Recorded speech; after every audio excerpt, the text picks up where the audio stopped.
मुनारो doctrine दरअसल James मुनारो America के 5वें सदर थे, उन्होंने पेश की थी। ये डॉक्ट्राइन आगे चलकर यूनाइटेड स्टेट्स ऑफ अमेरिका की बुनियादी फॉरेन पॉलिसी बन गई, जो आज भी अमेरिका में मौजूद है। इसे जेम्स मुनारो ने 2 दिसंबर 1823 को कांग्रेस ऑफ यूनाइटेड स्टेट्स के 7वें एनुअल एड्रेस में बयान किया था, और ये एक अहम पॉलिसी बयान था जो यूरोपियन कंट्रीज को वेस्टर्न हेमिस्फीयर यानी कि अमेरिका में नई यूरोपियन कॉलोनीज और उनके अंदर इंटरफेरेंस करने से रोकने के लिए बनाई गई थी। इसके चंद अहम नुकात मैं यहाँ पे पेश करने जा रहा हूँ। नई यूरोपियन कॉलोनीज पर रोक लगाना यानी कि नॉन कॉलोनाइजेशन की पॉलिसी। ऐलान किया गया कि अमेरिका में नई यूरोपियन कॉलोनीज का मजीद बनना अब अमेरिका की रियासत बर्दाश्त नहीं करेगी, यानी इस सिलसिले को खत्म हो जाना चाहिए।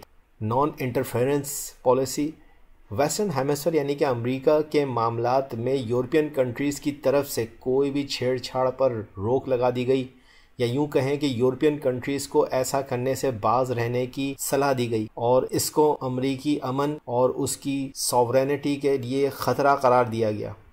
वेस्टर्न हेमिस्फीयर की आज़ादी यानी कि western hemisphere independence. Western hemisphere यानी कि अमेरिका के मामलात में यूरोपीय मदाखलत या यूरोपियन इंटरफेरेंस को अमेरिकी सिक्योरिटी और पीस के लिए एक अहम खतरा करार दे दिया गया। यूएस से न्यूट्रलिटी, ये वो चीज थी जिसको के आगे चल के अमेरिका ने बहुत ज्यादा फॉलो किया था। यानी कि अगर आप वर्ल्ड वॉर 1 के अंदर, वर्ल्ड वॉर 2 के अंदर अमेरिका की मेन रीजन पूछें कि वो क्यों इन दोनों वॉर्स के अंदर बहुत लेट एंटर हुआ या वो इससे बचता रहा, उसकी मेन वजह ये मुनरो डॉक्ट्राइन का ये हिस्सा था जिसमें अमेरिकन न्यूट्रलिटी को फॉलो किया जा रहा था।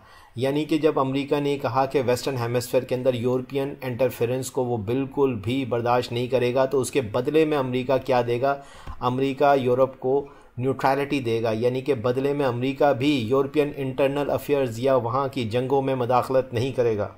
इसी तरीके से US non interference in European affairs, ये डॉक्ट्राइन लैटिन अमेरिका की नई आज़ाद रियासतों की हिफाजत और रीजन में यूरोपियन कॉलोनीज के मजीद फैलाव को रोकने के लिए भी बनाई गई थी, और आगे चल के ये वेस्टर्न हेमिस्फीयर में अमेरिकी फॉरेन पॉलिसी का एक अटूट अंग बन चुका था। तो ये मुनारो डॉक्ट्राइन थी।